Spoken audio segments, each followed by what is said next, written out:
You know, this is a station where we do most of our broadcast in English, but I made it treat different from because you and I will flow like that. Yeah. And I may breaking protocol, kakra. Mm. But good to see you. Good to see you too. Can I tell the audience why you didn't come last week? Oh no, don't even stop. Don't even stop, please. Let me take this opportunity to like apologize. I mean, you know it wasn't intentional. Oh, I know. But see, now you owe me because we have Pemeka. I understand. But I mean, these things do happen, and we're thankful to God that we have the opportunity to do this today. So a few weeks ago, I was having a conversation with a few friends. Okay. As a matter of fact, Kiki Banzin was one of the people in that conversation. Okay. And I told him about how Nsroma for me is one of my all-time favorite songs. Okay.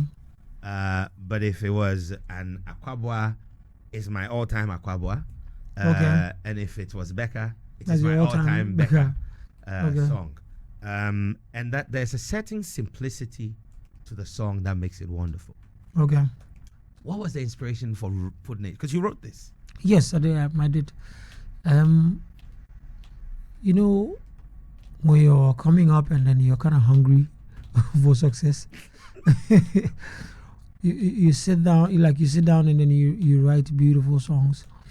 I guess I wanted to make a point in the industry because, you know, sometimes, let me think of this hard cry to really.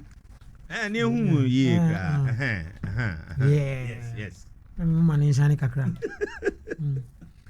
So I think that was when I was trying to prove myself in the industry that it's not a bad idea for you to be a songwriter and still be an artist, or for you to write songs without performing them yourself. And then as an artist, but then I wasn't an artist, I was an instrumentalist for Kiki. Okay. You get it? Wow. Yes. When I wrote Dakeda and this one, I was an instrumentalist here for Becca. Okay. So somewhere I wanted Ghanaians or artists to know that it is never wrong for you to be an artist and not be able to write your song. You can always look to other songwriters to write songs for you. Yeah. And these songs were one of the songs that I guess I proved myself with that it's good to seek for a songwriter to write for you. Wow! So you started out as an instrumentalist. Yes. You're playing in the church. Yeah. And I lost that. I still play. I still play. I know you still play at church. Yeah. But you started out in and here's the thing. Look, it's quite interesting that you will find that majority of musicians who are great vocalists, and or instrumentalists or both, started out in the church. Yeah. I guess everything starts from the church. So yeah. But when the song, did this win you an award? When did you win the Songwriter of the Year? That was 2010. 2010. It was Dakeda, and then by then ASP Kofi Sapon Ayinum. Semi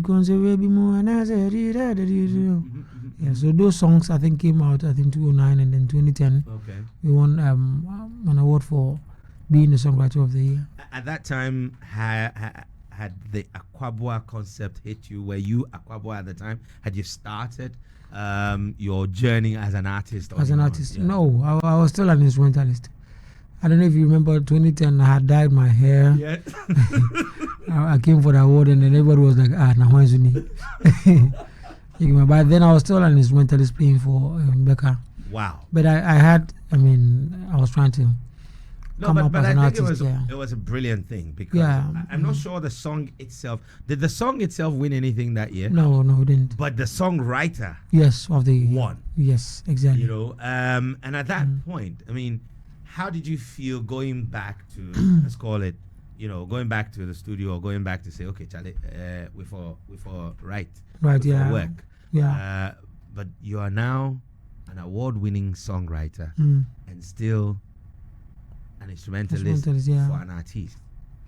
I think it was a good feeling, one, knowing that finally you've been able to send a message across to like the industry, that is, it's good. And Kiki also kept promoting me, telling most of the musicians that Charlie, Manya boy, will train him rough, Akwboah, blah blah blah. And then I guess I wanted to do more. Truth is, let me tell you, I actually wrote this song with Adina in mind. You wrote Nsroma with Adina in mind? Yes. In fact, we had rehearsed the song. Wow. Yeah, I'd already thought how to sing the song. We had rehearsed. And she was the one who even added the Nsroma. Those ad-libs towards the end, right? Yes. Wow. Those were Adina's ideas. And for some reason, I don't know, but by then, Skillions were also there. Then I think, I don't know what happened. The next Monday, Kiki planned for us to go to the studio. I think by the weekend, we called her. She wasn't picking up. Oh. And then by Monday, Tuesday, we saw her picture with Skillions. I mean, everywhere that she's been signed to Skillions. So then there was nobody to do the song with. And that's when I was like, well, because Becca already had the Dark Ada. That's right. So I was like, so why don't I do with Becca? And that was when we just went back to the studio and we did everything with Becca. And then the song became. And when it came out, the song was making airwaves, and then she texted. I didn't text her, and she was like, that's my song. And I'm like, well, how's this your song? Now we're here. Wow. No, that's a very beautiful revelation about this story. Yeah. So now you went on to see your next VGMA nomination. Yeah. I think 3 years after you won Song of the Year, and this was songwriter, new artist. By then, 2013. Yes. You had become an Akwboah, artist. yes. Akwboah. Yeah. Now tell me, what was the transition like? At what point did you decide? And was there a need to have a conversation with the artists you were working with to say, Charlie, okay, well, I did work with you, but right now me too, I did break out. Okay. How did the transition happen? So one time we were rehearsing for Ghana Music Awards, and then by then the artists were so many on the bill, and we were closing somewhere around 4 a.m. So we were always rehearsing at Kiki's place. That's right. Somewhere, let's say we start at 8 and we end at 8. So 8 to 8. Wow. It was tough.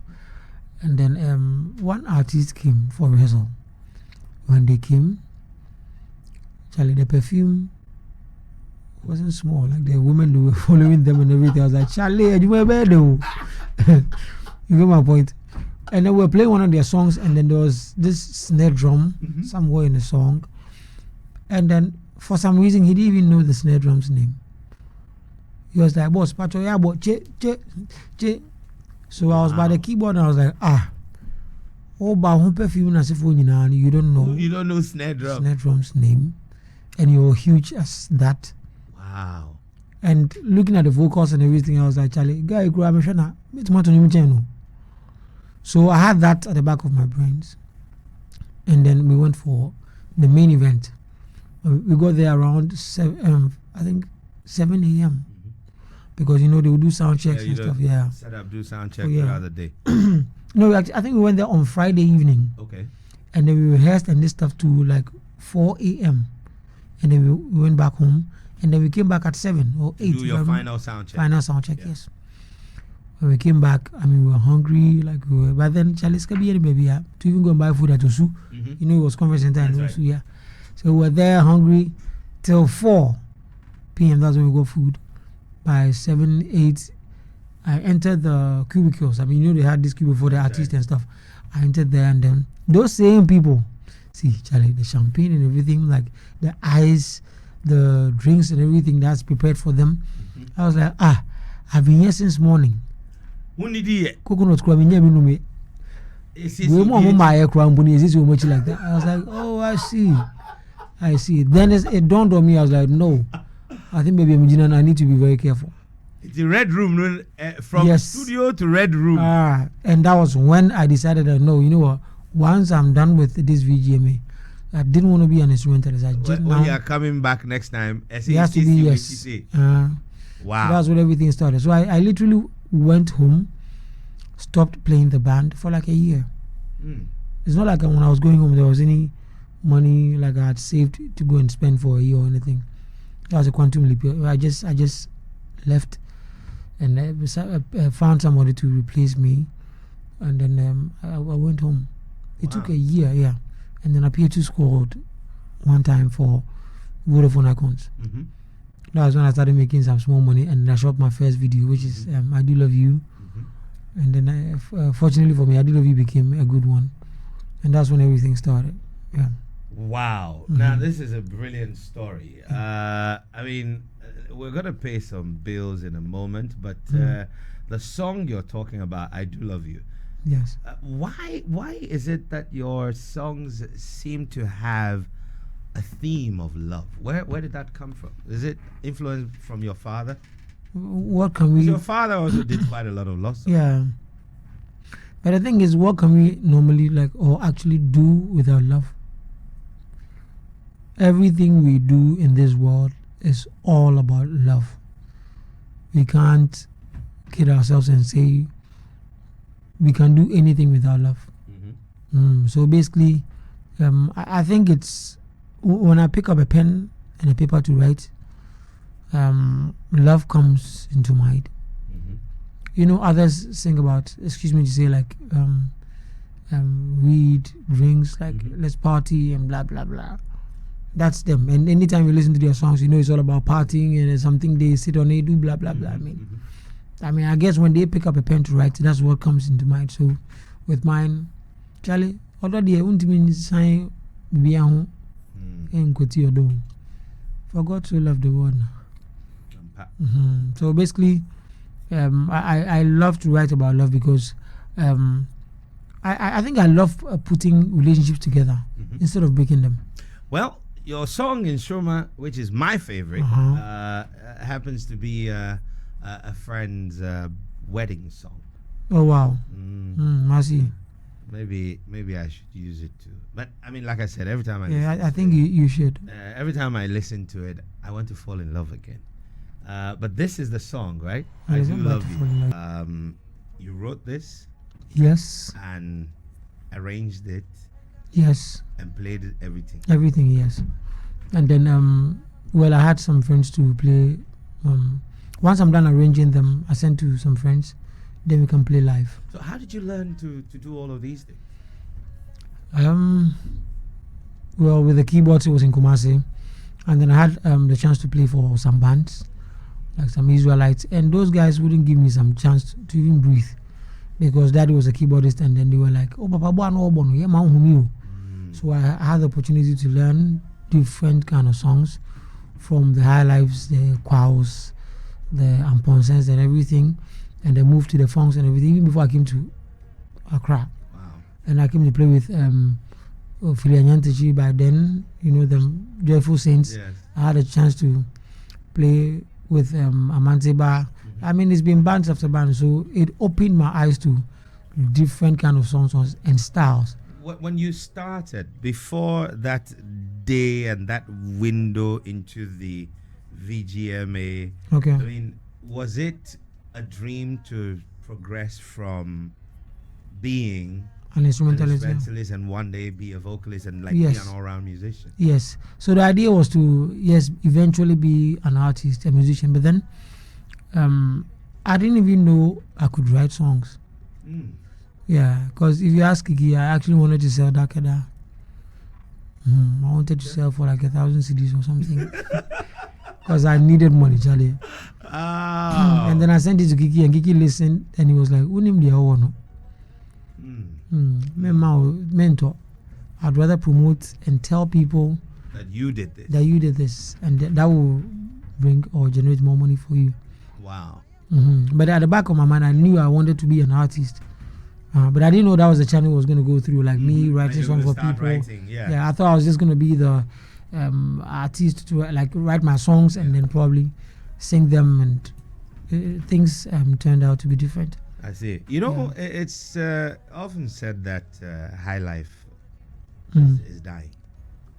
Charlie. Do you think that I don't. High life has been sidelined by Afrobeat, or is it true it's dying or it's evolving? I never think high life is dying.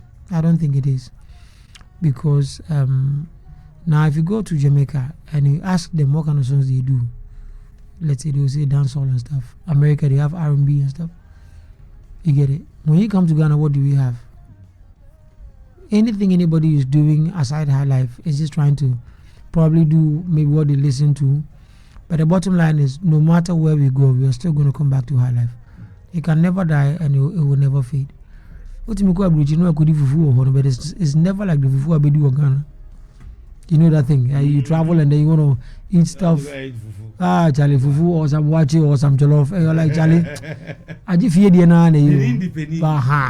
So high life is like the root of all music in Ghana. Right. You get it? So it's never dying. So this week you've got something new out. Yes, it's called Obinim. I think it was released 3 days ago on Tuesday. Okay. Yeah. I think we're gonna play Obinim in it. Yeah. So this is Obinim. Let's take a listen to Obinim and see what this is all about. What's the story? Is there a story? Does it tell a story? What is this? Yeah. You know, usually in life, growing up as a man or a woman in a family, you take care of everybody but yourself. You take care of everybody. Mommy is coming for it, daddy is coming, siblings are coming for it, friends are coming for it, your girlfriend, your boyfriend, everybody is like looking up to you. And then it feels like you're drained and you're not happy, but then you still have to move because you know, say wow. And this song is about you loving yourself first, putting yourself first, because if you're not there, they will still survive. If you do things and you break down and let's say you're not there anymore, they would go on and do whatever they have to do. So this song is just about self-love. Put yourself first because every year no ubinim. That's basically it. So I actually did a 6/4 and a 4/4 in between, like Akwboah and a normal. Yeah.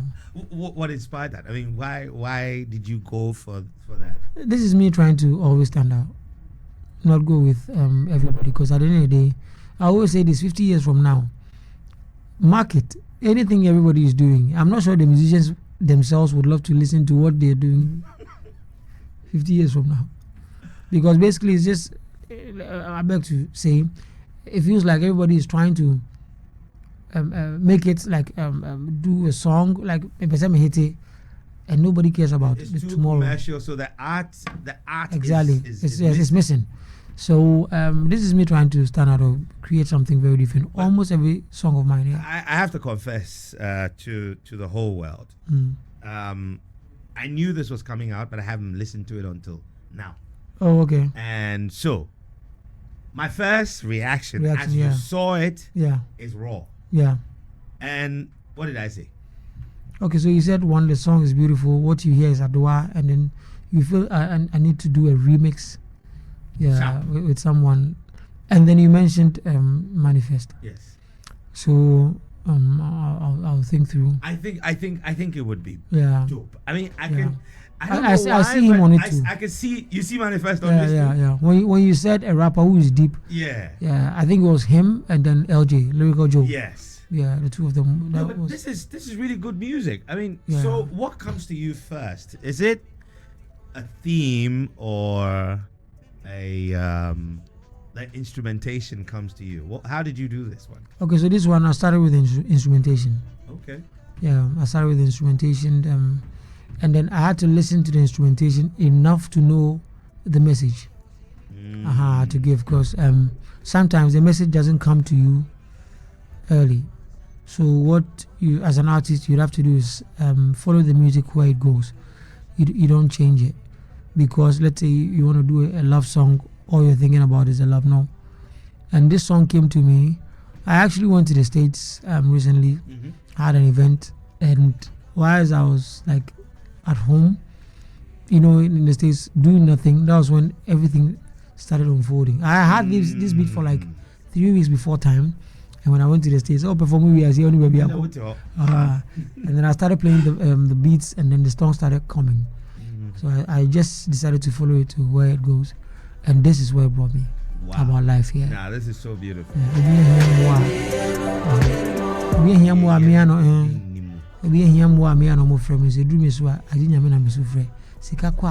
and then I'm for Neko. Sikasa, Nado Swasa. Nti ebra ye ye numa ye yima no sabe na twam sisi ye shema numa beba na mare ana ma mini because I was saying say jatabu befu Nsroma hu when the lion is mad they will roar. Yes. Krama befu they will back obo se ne buofu but nipa de se ne bufu a ye ne trim oye na do yeso a on say nyi wa you nti sa bre na me bebe nyina no I'd have to love myself first before I give the second one out. This is a deep song. This is a really deep song. It's a song that makes you reflect. Yeah. But you also nod to it. Yeah. You can dance to it. It's a danceable tune. Yeah. Wow. Gladstone Akwboah. Yes, brother. Charlie, it's always good to catch up with you. Yeah. It's always good to catch up with you. You're one of the, and you know, this is for me. This has been the most difficult interview this week. Oh, I see. Because you and I talk about a lot of different things, yes. And for me, it's very difficult to interview people I have a personal relationship with. Yeah. Because it's me, okay, you know, as a matter of fact, I don't think this is how we planned the interview. Absolutely. The questions that we thought the areas we wanted to talk about, no, but it's just to really celebrate the work that you've done and to also get a piece of the journey. I mean, this revelation about how Nsroma came about, be. Yeah. You know, it's something that we've never talked about. I mean, I've always just said I've never said it anywhere. Okay. Yeah, I only told you because you're family. So. Mama, I made it too. Akwboah calls me family. Yeah, he's one of the prolific guys we have around. And we haven't really celebrated him enough. I agree. Yeah. I agree. No. In fact, we have to find a way. We have to find you a coach. A controversy coach. Remember recently his pictures were making a lot of rounds on social media. Yeah. I intentionally posted I think one of my pictures. Yeah. Was it deliberate? Yes, it was. So I was going through some pictures. Some old photos. Yes. It was a video that I shot last year with Akwboah called City, and I was going through the pictures and I just found that odd one. I decided to post because I knew Ghanaians were going to talk about it. Yes. And I wanted to release this one, so they just sparked some controversy. In the end, no binim. And that's it, yeah. No, it's always wonderful catching up with you. And let me just say to you, and this is not because we have a relationship. Actually, we have this relationship because of what I'm about to say. You clearly are a very gifted and a talented man. Thank you. And beyond that dexterity, I've observed a work ethic that is going to keep propelling you to greater heights. Thank you. And may God just protect you and bless you. Amen. And bring you peace of mind always. Amen. So you do what you do because you do this effortlessly. Thank you. But it demonstrates that there's a certain power. The excellence is of a power that's beyond us. Yeah. And it's a beautiful thing to watch. Thank you. It's been great having you on the show. It's been good having me. So I want you to choose one of your songs that we can end this conversation. Definitely still Obinim. That's a new one. So. Well, it's a good choice. I was actually going to either do Obinim or go back to Nsroma. But I thought Nsroma has had 2 airplays this morning. Yeah. So. And we're going to have to play Obinim. Yeah. Ladies and gentlemen, this has been the Asasi Breakfast Show this week. And we've just had our red carpet moment with Akwboah. You know, and I love his name. You know, you have to come back. The next time you come back, it will be like an almost a formal interview. This is just a hangout. Okay. I mean, why your father chose the name Gladstone? It's not a common name, no. And I just would love to hear the story about it. And you're a 3rd generation Akwboah to do music. Yes. A lot of people forget that. Yeah. You know. That one, yeah. So your own is a genetic thing. Yeah. And you have a son called Kwabna. He's called Kojo. He's Kojo, right? Okay. So grandfather is Kwabna. Right. Daddy is Kojo. Oh, so Kwabna. Yeah. And then you have a Kojo. Kojo, yes. So maybe Kojo will have a Kwabna. Kwabna, yes. And then Kojo Akwboah Junior. Is it Kojo Akwboah? 2, yes. Number 2. And Akwboah, Akwboah 2. 2, yes. I like that. So This is beautiful. yeah. And sure, you better say my dear. Monday and it's been a good week. It has been a good week. And you went to the to wrap- presidency. You Yeah. couldn't ask a question, but it's okay. Oh, It's okay. I raised my hand and they were not fair. Next time you should carry this thing. You know the horn, the air horn that you carry at the I stadium. think- It's like you press it. Poof! Or next time I Wow. just Thank you for watching. Like, comment, share, and subscribe.